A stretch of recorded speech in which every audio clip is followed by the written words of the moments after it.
What's up, guys? This is Doctor, and welcome to another episode of the FPL Fantasy. Oh boy, we have an episode for you. But before we get into it, I would like to say hello to my co host, Joe. Joe, how are you?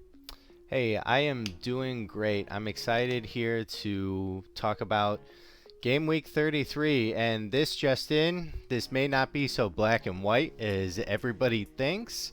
We're going to find out about that when I probably go over my team a little bit later on.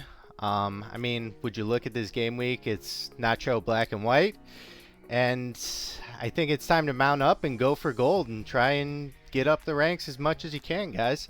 So I'm excited to get into game week 33. This is the final stretch, and let's get into it, Doc. Right. What we have planned for you today is I'm free hitting and Joe isn't. Joe actually using his transfers and bench boosting. So we've prepared a nice episode for you. I've prepared five free hit drafts, basically going through, let's say, effective ownership and managing your own risk. One of the things that I want to mention from the beginning, I never ever play my game based on effective ownership, who owns what.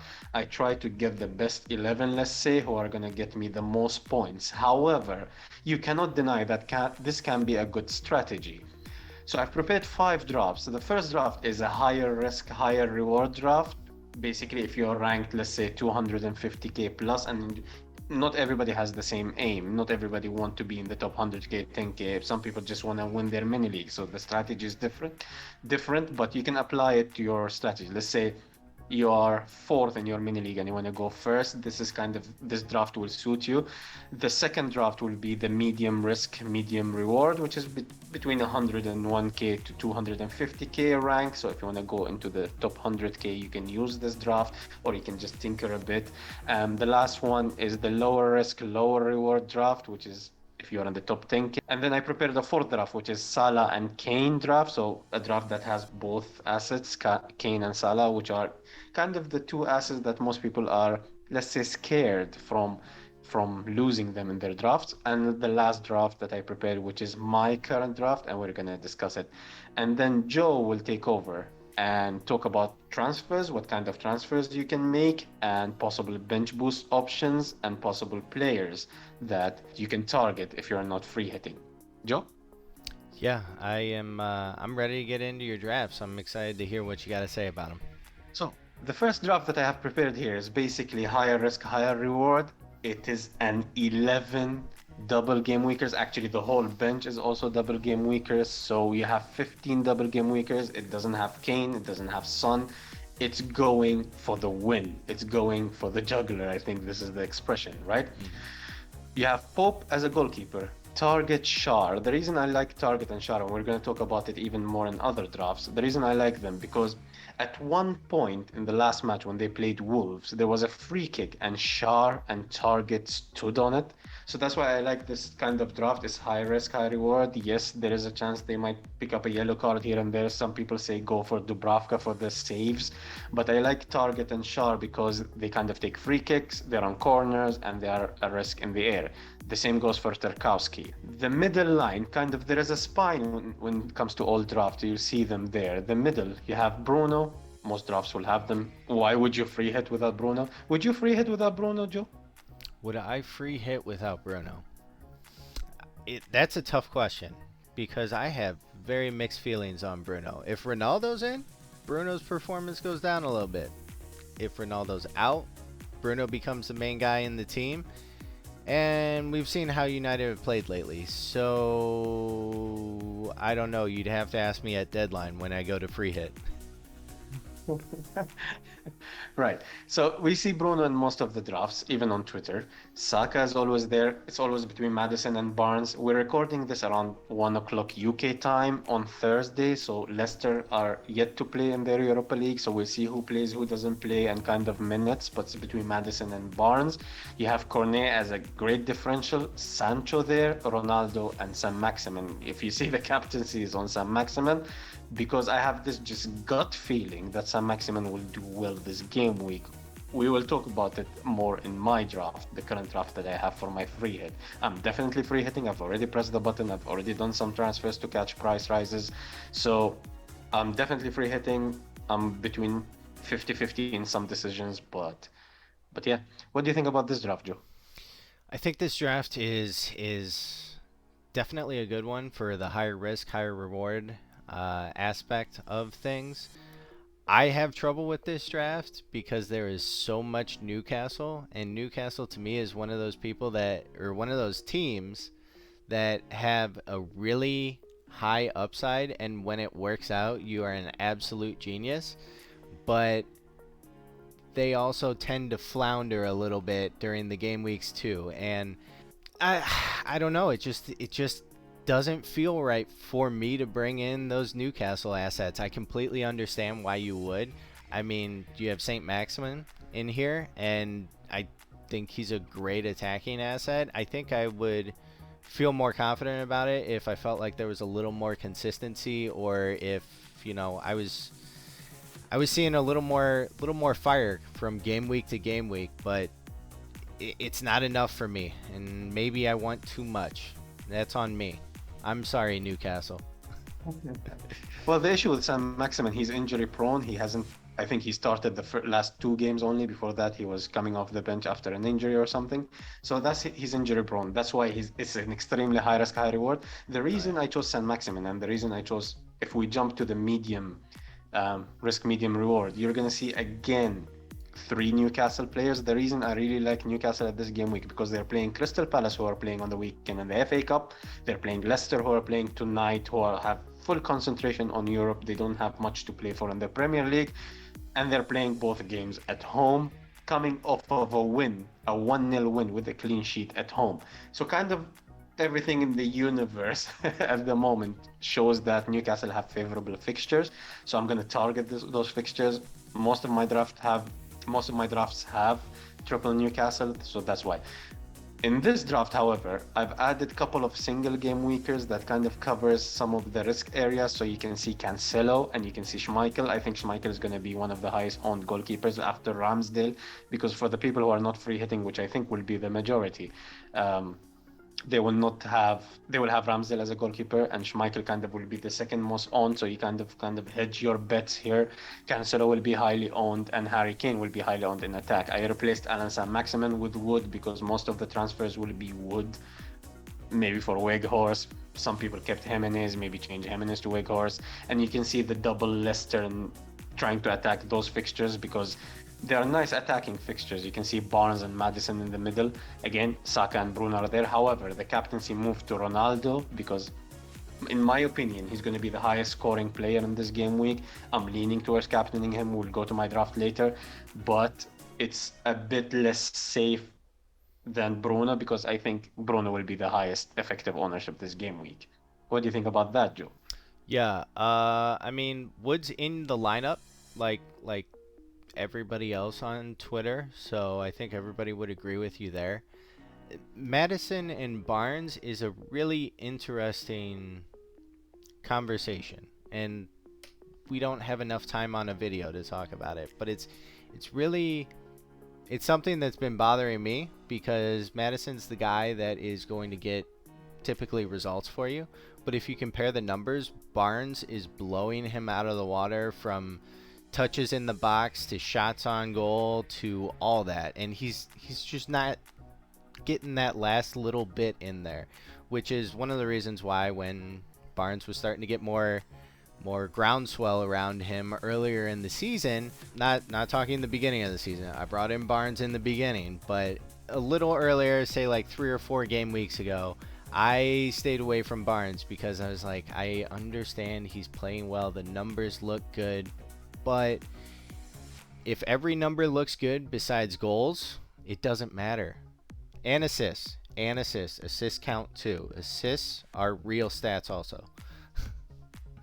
And I understand. Also, oh, Barnes gives me this feeling that. Sorry to interrupt you, Joe, but no, you're good. um, it he gives me this feeling that he kind of doesn't have this end product. He's the type of player who will score like 25 points this game week and go on ones and zeros and twos, like your James, Joe. So It just doesn't give me so much confidence in my team. However, I might go for him if I see Madison playing 90 minutes and he plays like 30 minutes tonight. So this might be the change that I have. I would like to have at least one Leicester asset in this double. So it's going to be between Madison and Barnes unless something really drastically changes. Yeah, I completely agree. And I think the one other thing that I was going to mention, besides the triple Newcastle, the probably the riskiest thing on this draft to me, and I know I'm gonna be in a small group of people in FPL, is actually that Ronaldo captaincy. Because I feel like, especially this season, because of everything that's happening at United, that we know and we don't, Ronaldo is, he's not even streaky. Like, he'll score a brace and then not score for 3 game weeks and not assist for 3 game weeks. And then he'll score a hat trick and then do the same, repeat the cycle. And it's one of those things where I haven't seen how long Ronaldo has gone without scoring. If it's been 2 or 3 game weeks, it might not be the worst idea, just because of history. But Ronaldo captaincy, it scares me. I understand it. It is Ronaldo, but it's Ronaldo on 2021, 2022 Manchester United. Nothing is guaranteed. Well, you're targeting this Norwich fixture, right? You just want two Yeah. points from him, kind of. You just want 2 points from him in the Liverpool fixtures. If he gets an assist, a goal, extremely amazing, more bonus and more points, right? Especially if they're doubled. But you're really targeting this Norwich fixture. Yes, again, I tweeted something. I'm going to put it on the screen now. Yesterday or the day before yesterday, that there will be a lot of hindsight this game week. If Manchester United win, all of a sudden win big, Bruno gets 2 assists, Ronaldo 2 goals, everybody will like, come on, Norwich is the worst defense in the league. How come you don't have triple up with Manchester United? However, there is an argument to be made that Norwich are in form, Manchester United are out of form, and if Norwich holds Manchester United and we don't score a goal or something, all of a sudden it was obvious Norwich was in form and Manchester United were out of form. So there will be a lot of hindsight. Again, my argument here, because most people replied back to this tweet saying, well, if you predicted that, then it's not hindsight. What I'm saying is, both sides are actually scared from the other result. The people who are saying, yes, let's bet on Manchester United, they're actually scared that Norwich might do something, and the opposite. But once that prediction comes correct, most people will not acknowledge this fear that they have currently before the deadline or before the ball gets kicked, if you know what I mean. Yeah, I mean, we see that on Twitter nonstop. Somebody brings in some Maverick pick and they're like, oh, I'm the smartest FPL manager alive. Just give me the trophy now. And it's like, weren't you just tweeting like 3 days ago? Like, oh, I don't know if I go without, say you didn't have Kane and you had Ronaldo in here. If I go without Kane, I don't know. Like, I'm really terrified. And then Ronaldo scores a hat trick and all of a sudden you're a genius. No. Cards fell in your favor. Well, and that. So if we move on to the next draft, which is the lower risk, like if you're in the top 10K, I would look into a draft like this. Here you can see Dubravka as a goalkeeper and Shar. This is the double up. Joe, you'll be happy there is no triple Newcastle in this draft. I made this draft to have Kane, Son, and Cancelo there, kind of as a protection for your rank. Most people will have double Newcastle, if not one at least. You have the Burnley defense. By the way, I'm liking the Burnley defense. You can see kind of there is a Burnley defender somewhere in most of the drafts because Ben Mee is expected to come back. Burnley have been terrible without him defensively. The Tarkowski Ben Mee, which I checked the news that he almost missed the last match against Norwich. So he failed the fitness test. So I expect he might play or even start against West Ham. So if he starts, Burnley might become a good unit again. That's why I have Pope as a goalkeeper in my draft. You'll see later.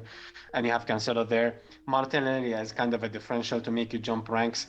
By the way, if you are free hitting, you're probably your team, whatever you make, if you have those Leicester, Newcastle, Burnley assets, whatever you do, you'll probably have a differential team because most people will probably not free hit or they don't have their free hit available for them. Joe? Yeah, I like this. It's got less Newcastle. That's a plus for me right off the bat. I think this is definitely like the more safer pick, and that's why low risk, low reward. Or yes, low risk, low reward. And I think this is the one that kind of fits into everybody else's mind of, okay, this is the team that I want. And sure, maybe, but if everybody else has the exact same team, you're not going to move very far. You're going to go up 5%, maybe 10% if you're really far back. But I don't mind the draft, but it's not a Maverick draft. Yes, of course. You're the Maverick manager. If I don't, if you could, you would have taken minus 16 on a free hit week, game week for the sake of it. So, Yes. Yes, for sure. For sure. If it pays off, it doesn't matter, right? yeah, it does. Yeah, of course. So let's move on to the Salah and Kane draft. So I prepared a draft that has Salah and Kane in them.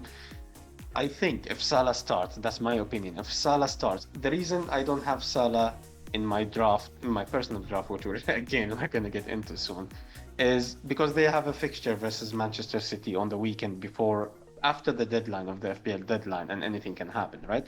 But if Salah starts against us, and I suppose Manchester United, I think he will return at least a goal. If I had to bet, I would say he will get a goal and an assist, but you never know. You're playing the variance. But if you're afraid from those returns, right? This is a draft with Salah and Kane. It's a nice draft, but if you can see the bench is almost non-existent. So if someone misses out, is a very risky draft. This is with the budget that I have. I have a medium value team. So I can afford all the teams here. Some people have more value, so they can afford better players. Some people have less value, but this is exactly the value that I have. So it covers all the aspects, but also it gives you a lot of double game weekers. You can see that Bruno's the captain here, which is, like I said, I expect it to be the highest effective ownership next game week. You have Wood, you have Ronaldo, you have the spine, the usual spine, and you have the Kane. If you were gonna free hit, would you have Salah in your team, Joe? I think so. I think I would definitely have Salah in my team on a free hit. Additionally, I would probably bring in Trent too, because it seemed like Liverpool rested all of their big dogs in the UCL match yesterday. So they're going to start. They just went toe to toe with City, and I mean you have United, which okay, like they can play. They have the players to play, but will they? I think looking back on 33 game weeks, I think they're still on preseason mode, and I'm not sure that they know that the season's almost over. So I probably would put in one, maybe two Liverpool assets on a free hit in my mindset. It's just one of those things where a single game weeker can outscore most double game weekers. It's just who's that guy that's going to do it for you. And looking at Liverpool, I think that's the squad. I disagree and don't disagree when it comes to this, because I'm not having Salah in my draft. I'm gonna make my bed, I'm gonna sleep in it.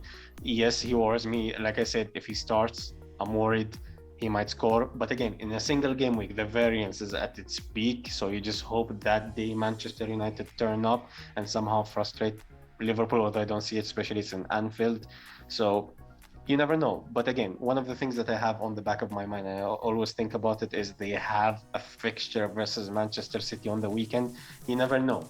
Salah, God forbid, gets off injured and then he misses out. What are you going to do? 13 million on a free hit. A player will not play for you. So I think I will kind of chase the upside and get a double game weaker instead of him. So I think this is my strategy. This is why we're going to move to my current draft.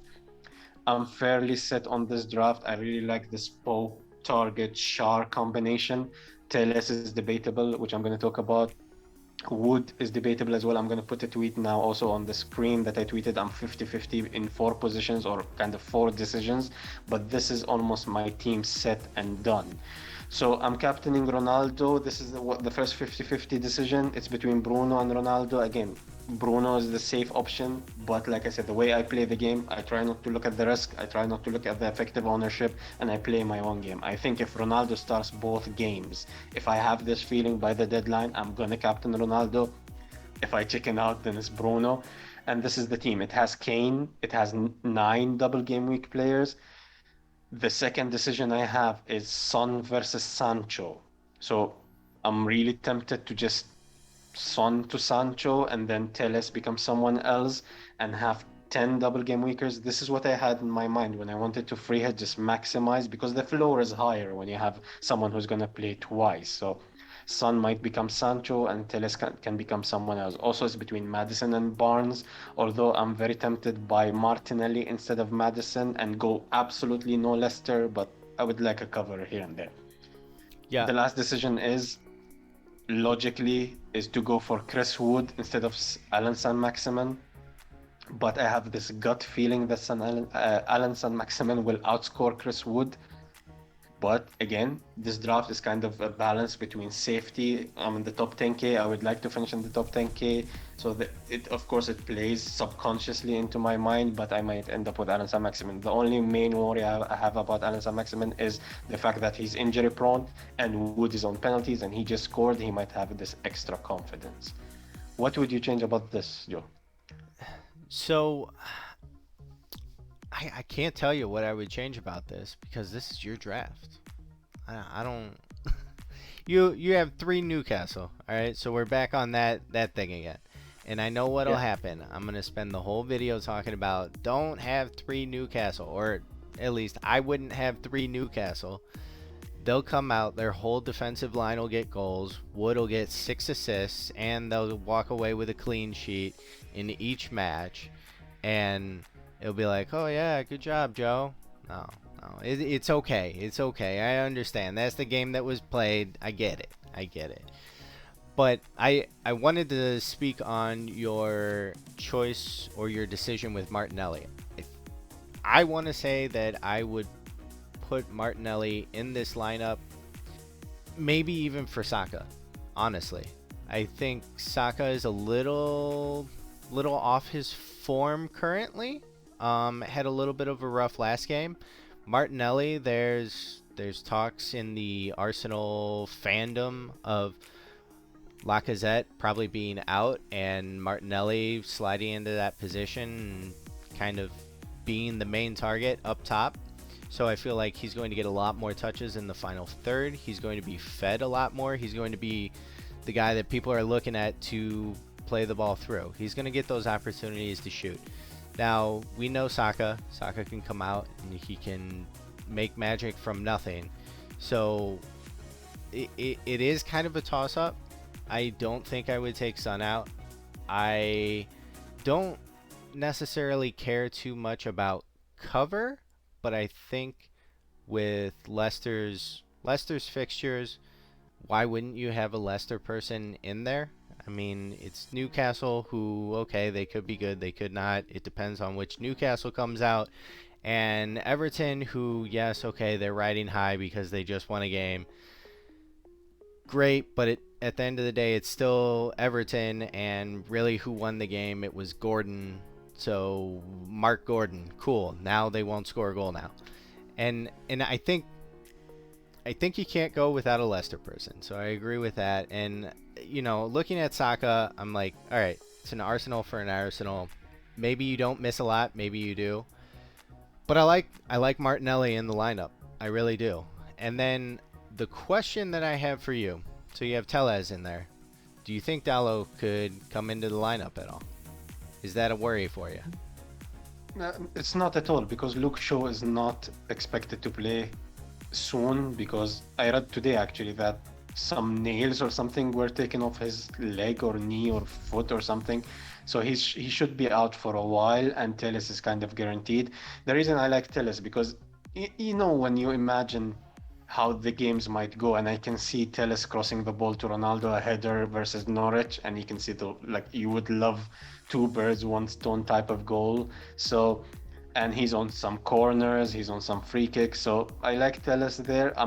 That's why I said it's between Sancho and Telles. It's kind of I'm trying to find the right combination. So either Son and Telles or Sancho and some other defender. So I'm trying to find this balance. I'm not worried about his minutes. I'm actually quite sure about his minutes if he doesn't get injured, because Shaw's out and Dalot is competing with Wan-Bissaka on the other side. Yep, that makes sense. But yeah, I like the lineup. Like I said, just one or two things that I was thinking of, but they're kind of a coin toss, you know. Yeah. I love that you support me with the Martinelli choice, because I have, again, it's a gut feeling. I have this gut feeling. Maybe if he plays as the number 9, it's not a good thing actually, because you can see how it affects the output from Lacazette, because Lacazette, he's not a terrible finisher, but he hasn't scored an open goal I think since December. But the way that Arsenal plays allows the left wing and the right wing, basically Saka and Martinelli, to kind of like come behind the fullbacks and score, and the same for Odegaard. He can shoot from outside the box or from the D. So it's just the job of Lacazette. It's kind of the old job of Benzema when Ronaldo was at Madrid. He was just dropping back, similar to Kane nowadays. He kind of a bit drops back, allows Son and Kulusevski to go behind him and score the goals, and he gets the assists. So kind of he pulls the players, the central defenders out. So I think this is what the Lacazette is doing. So I'm not sure what's Martinelli's output going to be if he plays as the number 9, but there is this gut feeling, and I like how Martinelli plays. There's this gut feeling that he will do well. Only way I could support you anymore on a Arsenal decision is if you got in Smith Rowe. So No way. Think it over. Don't answer right now. Think it over. No, I'm happy with what I have now. He can score well this game week, because he's expected to start if Lacazette is out, right? But he's your player. I'm just gonna leave it for him. Leave him for you. Yeah. So let's jump in. Those are the drops. Again, I hope you went through all of them and kind of saw the arguments for each one of them. And please share us your drops, maybe on Twitter or even on the comments here. Joe will take us through kind of what kind of transfers and bench boost, if you're planning to do transfers and bench boost. Joe? Yeah, so my team's looking like this. I understand, before everybody starts yelling, like Doc said, I'm using a bench boost. So Cancelo, Mount on the bench, they're not staying there. They will stay there, but I'll get their points for it. Don't worry, it's okay. Don't go and talk to your therapist about some crazy dude on YouTube. I promise it's gonna be fine. So I want to do something different. Okay, everybody else is saying, oh, I have to free hit, or I don't have any more of my free hits, so my only option is to go off and do negatives from now until the end of time to try and compensate for that. What I'm trying to do here is I'm trying to, number one, get an alright bench boost and get it out of the way, so that way I can start transferring funds to players that I need or players that I want to bring in. And also, I'm trying to challenge the meta that is built into FPL a little bit, where, oh, if it's a double game week, you have to free hit and you have to bring in all double game week players, because that's the only way you're going to get points. Let's think about it. When we have double game weeks, how many of the double game week players are like really outscoring like a huge chunk? Well, not a huge chunk, but let's say the top 5 or top 10 single game week players that perform that game week also. I think 9 times out of 10 we get too caught up in 2 fixtures is better than 1. And we end up bringing in people like perfect example, like triple Newcastle. Here we go again. Which I know you're looking at my draft right now and you're going, you have Justin in there, shut up, you don't know, you don't have a leg to stand on, you don't have room to talk. Just And you don't have any Newcastle, so. yes, and I don't have any Newcastle. Where's all my wood at? But so I'm bringing in Mount, who he's the best performing attacker on Chelsea. I don't care if he scores. I don't care if he assists. I know he's probably going to do one of those throughout the game. Now, Arsenal, they have a fairly good defense. They haven't been performing quite as well as they should have been the last couple weeks. Chelsea, in their low scoring way themselves, they can knock one in. They have enough attacking firepower that they can make something happen in this game. That's Chelsea's thing. They can make something happen in any game, but it's only going to happen once or twice. It's not going. You're not going to see these Liverpool, these Man City, these Spurs games of 6-0. You're going to see like 2-0. That's as crazy as Chelsea gets. We all know that. And then I'm also bringing in Cancelo. Cancelo's playing. Can I interrupt you before we move on? Yes. I want to throw a bait there. Let's see if you catch it. Why instead of Mount, don't you bring Martinelli? Why don't I bring in Martinelli instead of Mount? I feel like Mount probably has the higher ceiling right now. For me, I agree, actually. I think the thing is, I think Martinelli can explode. The issue is, I think going with not being on a free hit, I think Mount is going to serve me better over a longer period of time, where Martinelli would be great if I was bringing him in and then ditching him next week. Which, who knows? Maybe I bring in Mount and I ditch him next week. We'll have to see. I'm insane. Yeah. I don't know what I'm doing half the time. But I think right? I think that's really the deciding factor there between Martinelli and Mount. And also, I want Martinelli if Lacazette is out. I'm more inclined to want Martinelli, but how long is Lacazette going to be out? Is he going to be out a couple weeks? Is he going to be out just this game week? We don't know. There's just rumors that Lacazette could sit out. Fair enough, because also Mount has kind of double coming up. Well, not double, but he has double game weeks coming up, and I can see why you would go for Mount for the long term, especially you don't have a wild card. Just letting our viewers know that Joe has his free hit and bench boost left. He doesn't have any wild card left. So I understand you might want to do longer term kind of transfers.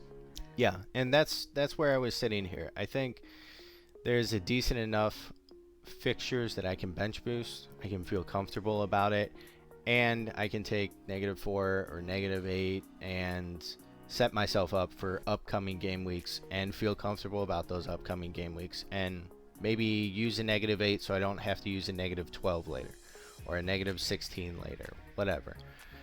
So then Cancelo, he's the other single game weeker that I am bringing back into my team. He's playing against Brighton. It's City. They're going to stomp them. If you have Sanchez, just throw him on the bench because he's going to be bullied and beat up. And Cancelo, he hasn't been 100% in the attacking returns for City. So first off, he's due some returns just by the way that he plays. Not necessarily like I'm bringing him in, he has to score. No, just by the amount of minutes that have passed, he should be due for some sort of return soon. And also, I think I saw last night, Cancelo can't play the next City UCL game. Next one or two. I know it's one for sure. So yeah, that gives him a little more longevity of, hey, guess what? He's a starter for the Premier League right now. So very attractive option for me to bring in here, solidify myself for a longer term, make something out of the bench boost. And let's see, Justin, just talking about him real quick, and I think that'll be the last guy because we kind of talked about Madison some, and Madison's performing. Barnes has the numbers but isn't performing. Case closed. But Justin, he came back, I think it was 2 or 3 weeks ago now. And yes, the Leicester defense isn't necessarily number 1 or 2 for clean sheets. I'm fully aware of that. But when I was looking at the last couple weeks on some of the stats tables, Justin was the most attacking defender for Leicester coming into the lineup. Keep in mind, yes, he has like 40 points on the season, but he missed like 30 game weeks on the season too. He hasn't played at all. It doesn't mean that he's not good because he doesn't have those points. He just hasn't had any time to fill in. And when he originally came in, I think this weekend, he was actually playing higher up on the field also. So you give me a defender that plays high on the field, that is leading the defense in attacking stats, which I understand it could be like Barnes, where his attacking stats look better than everybody else, but he might not perform. That's fine, but we don't have a history with Justin this season right now. So I wanted to bring him in. I think it's an interesting differential. He's like 0.3% owned. So if he goes off, it could be a fantastic shout. If he doesn't go off, hey, I shot my shot. It didn't work out. I'm okay with that. I'm living with it. I'll rage transfer him out after the game this game week then, because I have no impulse control right now. It's the end of the season. Anything goes. I'm not against this transfer. I like it if Justin doesn't start tonight. So I really like this shout. Justin is a good transfer. Actually, you've kind of planted a seed in my mind. I might look into him if he doesn't start tonight. Sorry to blow up your whole free hit team. So, for someone who doesn't have a Manchester United asset, which is one other thing that I noticed in your team, you're going to captain Kane. That is... I have captain decision paralysis right now. I left it on Kane. I'm not necessarily saying that I'm going to captain Kane, so thank you for pointing that out, because I did want to address that. Who would I put it on? Possibly Madison. Also, possibly Son. He's been performing outstanding, and I mean, he's last 2 or 3 game weeks, he's pulled double-digit hauls in. That's going to be better than half of the double game weekers. Now, I know there's a reason why we still play the games and we don't just sim them on FIFA and call that the Premier League. Anything can happen. I'm fully aware of this. And once again, if I make that decision and it backfires on me, that's on me. I made it. Nobody had a gun to my head saying that I had to captain Son. But I don't know. We'll see. I want to see what happens tonight if Madison plays. If Madison plays the whole time, if he gets injured, who knows? Because I think he's been healthy for 2 game weeks now, so he's due for an injury soon. Looking at this team, I would myself captain Saka. So if you give me this team and tell me choose a captain, I would choose Saka in this team. Just because he has a double. Yeah, they're both away. They're kind of tough. Southampton is not at the best place. They're kind of, let's say, at the beach. But also the Chelsea match away at Stamford Bridge is tough. So I understand why you wouldn't go for him. But if you put a gun to my head and tell me captain someone here, I would captain Saka.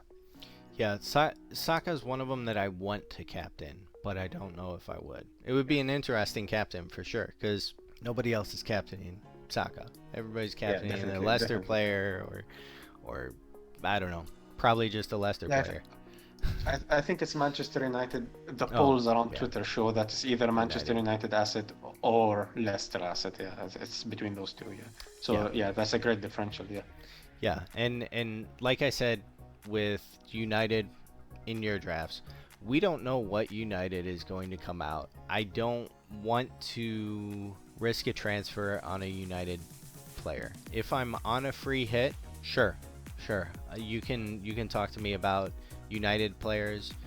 We can see what works. Yeah, like I said, probably Bruno is the one that I would bring in, but I'm not sure how I would actually do that until the deadline, just because I'm terrified of United's output this year, and it's a little sad to see, but I know United's enemies, they're happy. They're feasting right now.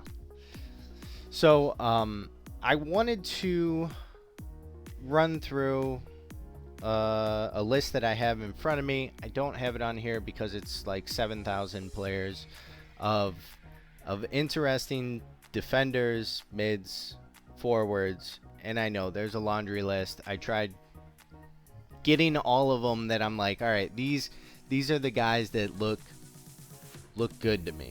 These are the guys that if you brought them into your team, okay, it makes sense. And aside from what I'm doing on here, because if they're in my team, and I'm taking a -8, I've probably brought in the people that I want.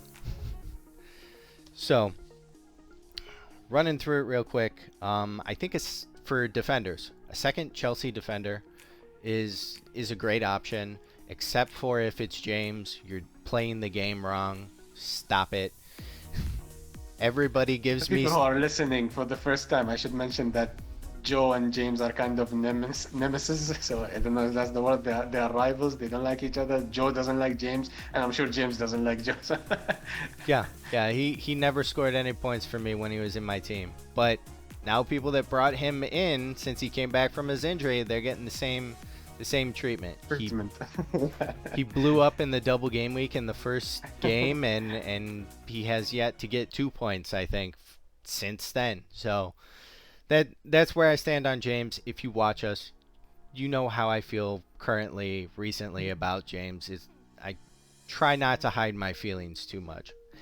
Then Laporte could be another good shout out for City. I think Crystal Palace defense, because Crystal Palace is always typically a rock solid defense.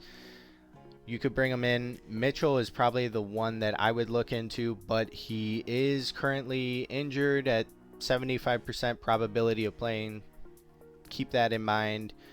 Gabriel, White, once again.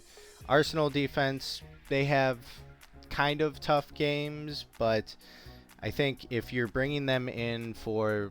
Keep in mind, this is me thinking bringing them in for more than right now. Not necessarily just talking free hitting this week. Talking about bringing them in and getting a couple game weeks of production out of them. So those two, I threw Anderson on there because he's going to have a little Anderson. I really like Anderson. Yeah, I really like Anderson from Crystal Palace. Yeah, I was gonna say he's got a little confidence. He's got a little swag. I like him too, so it's definitely somebody to look into. I originally put down Livramento, but when I went on the stats tables and looked at Southampton's defense, no, it's not happening. I put Livramento on because I was seeing him thrown on Twitter a lot, but I felt like, okay, maybe go and check the stats tables before you press the confirm button on your Livramento transfer, because it doesn't make sense to me. It's not going to end well. He gave us all the glory he could at the beginning of the year. Amarty, really Leicester defenders are an interesting grab. Once again, I don't think that there's necessarily a huge clean sheet potential, but I think that they're starting to, of course, at the end of the year, find a little bit of form to get into the attacking asset of things.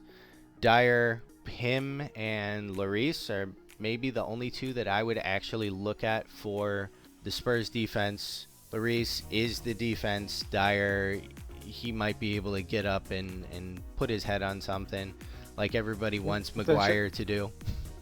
Yeah, potentially I'm gonna have Dyer in my wildcard team. I'm wildcarding in game week 34 next game week, and Dyer is quite a possibility. He's very cheap and he's definitely started for Tottenham, so there is quite a big chance I'm gonna have Dyer in my team next game week, which you should subscribe so you get the notification next time we upload a video. There you go, +2 on Dyer.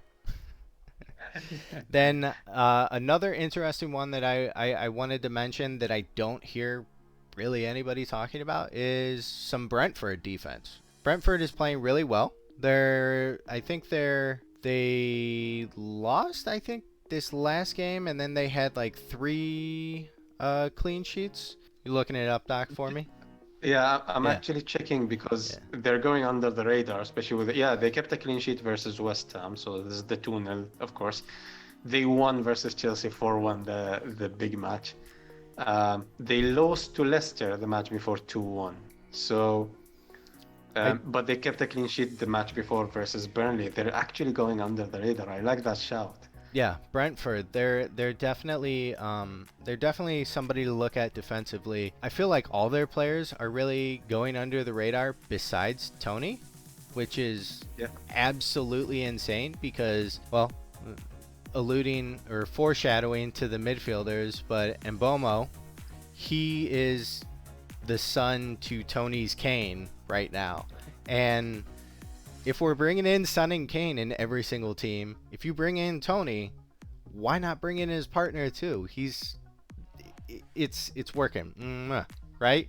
Yeah. Yeah. And I actually was interested in bringing in Raya for a goalkeeper position, but as you know, if you've watched some of our videos previously, I'm not super into doing a goalkeeper transfer. If I need to, I will, but I'm not just going to do it because, oh, this goalkeeper, they're getting a bunch of saves or they're getting clean sheets.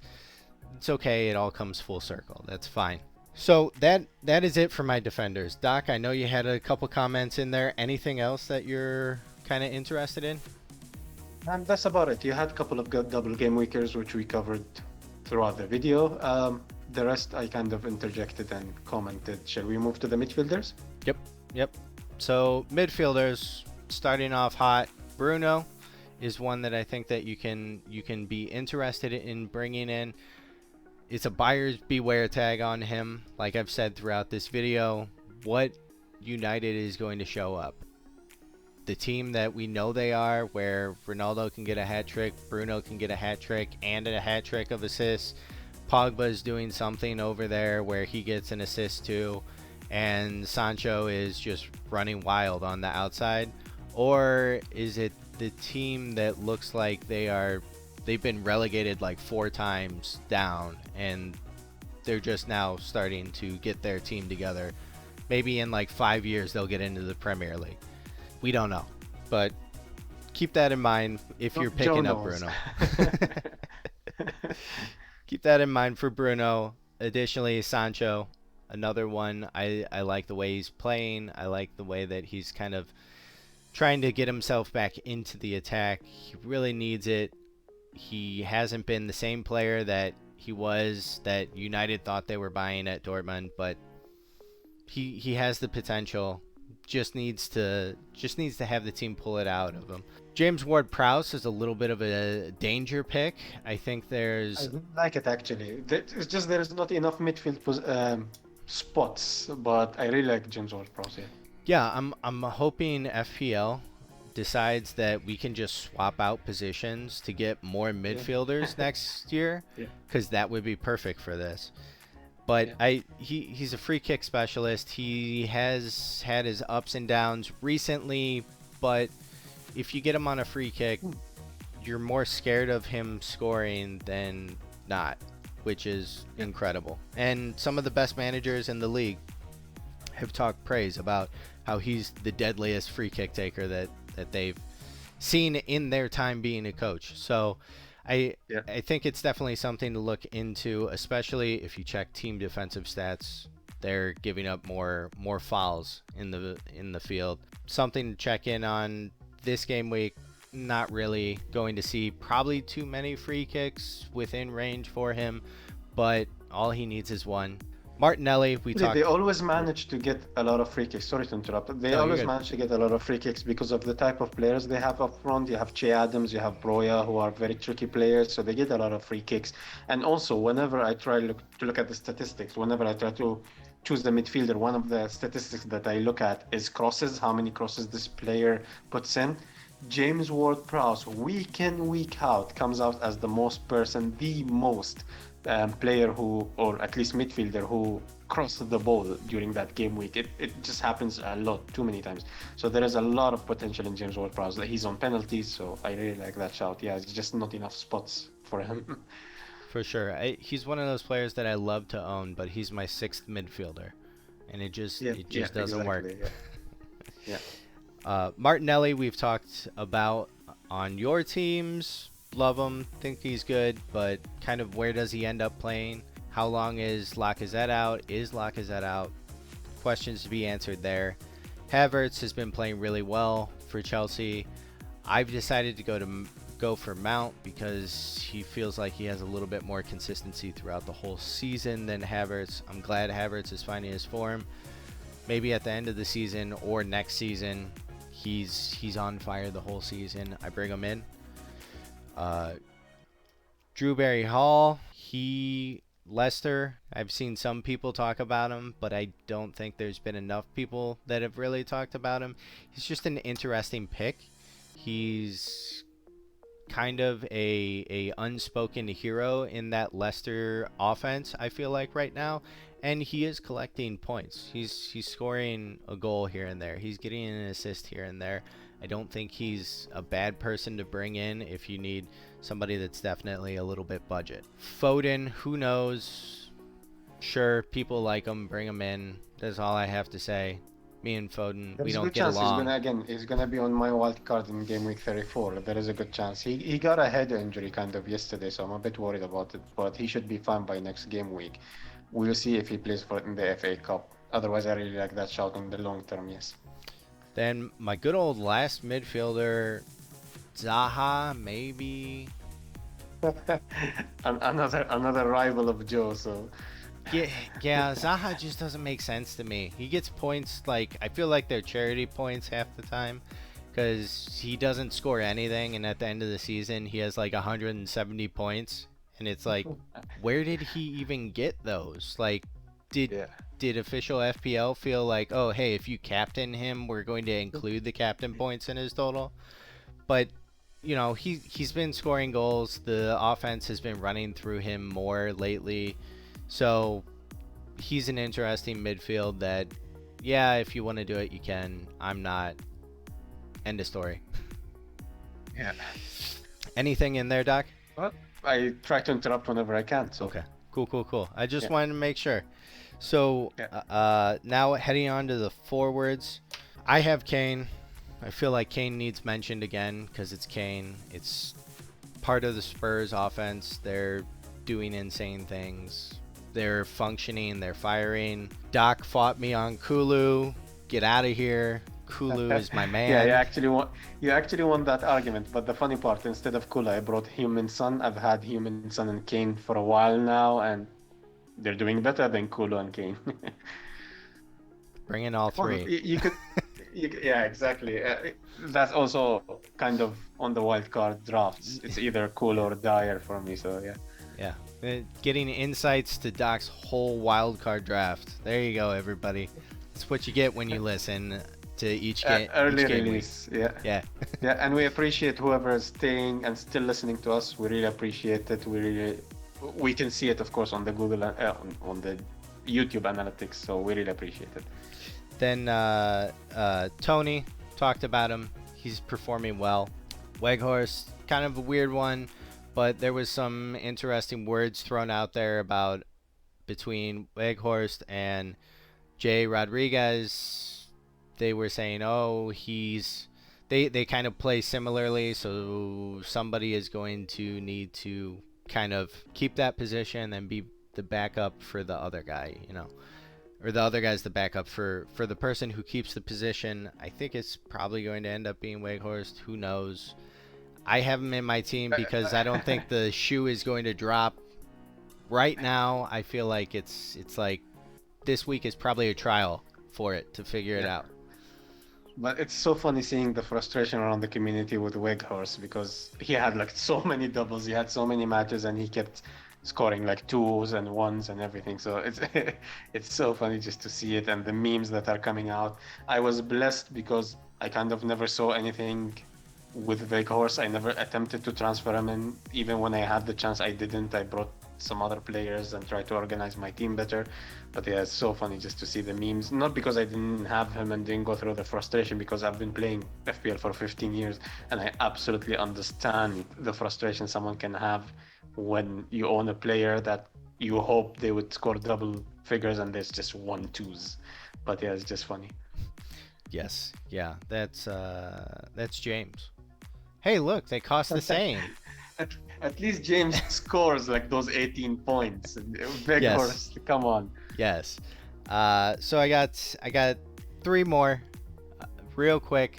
Mateta, I think he's really been doing well in that Crystal Palace offense. He's taking his chance and he's running with it. Ronaldo, once again, United. K, final person, and this might be a little bit of a interesting one for everybody, but Timo Werner. Yeah, there's a lot of talk about him. Yeah, I really like that shout. Yeah. Yeah, he did really well in his midweek match. He did well this last game week. Maybe he's actually adjusted to the Premier League now and he's ready to play. So it's exciting to see him kind of find his sitters, role. But yeah, Oh, yeah, he still misses yeah. sitters, but he's getting into good positions and he's scoring now finally. Yeah, but I really like that shot. Again, another wild card option. Well, that's it for all of my shout outs for defenders, mids, forwards. If you're like, what the heck, why didn't you talk about goalkeepers? Keep your goalkeepers. Stop trying to waste transfers on goalkeepers. I promise you, they will be fine. Okay? Just chill. All right, shall we wrap this up, Joe? Yep, sounds good. So, everybody, if you're still here, drop a thumbs up. Press that subscribe button if you're enjoying the content. If you can see, we've spent an hour talking about this free hit, bench boost, possible transfers. A lot of preparation goes into those videos. So show us your appreciation. It really helps out. It supports us. Again, when we started this channel, we just wanted to be two friends just chatting FPL, but it's nice just to see the support from everybody and especially the people who are coming off Twitter. Joe, would you like to say goodbye? Yeah, everybody, thanks for stopping in. Thanks for listening. Make sure you're, like Doc said, like, subscribe, comment, follow. We'll be in touch with you guys for sure. We have, I know this is usually Doc Stick, but we have a lot of interesting things planned for the summer, hoping we can get some stuff put together and start the year off right and give you guys some good content in the off season. Let's get these points this week. It'll be interesting to see who wins, Team Joe or Team everyone else. All right, everybody. We'll see you all in the next episode. All right, see you, everyone. Peace.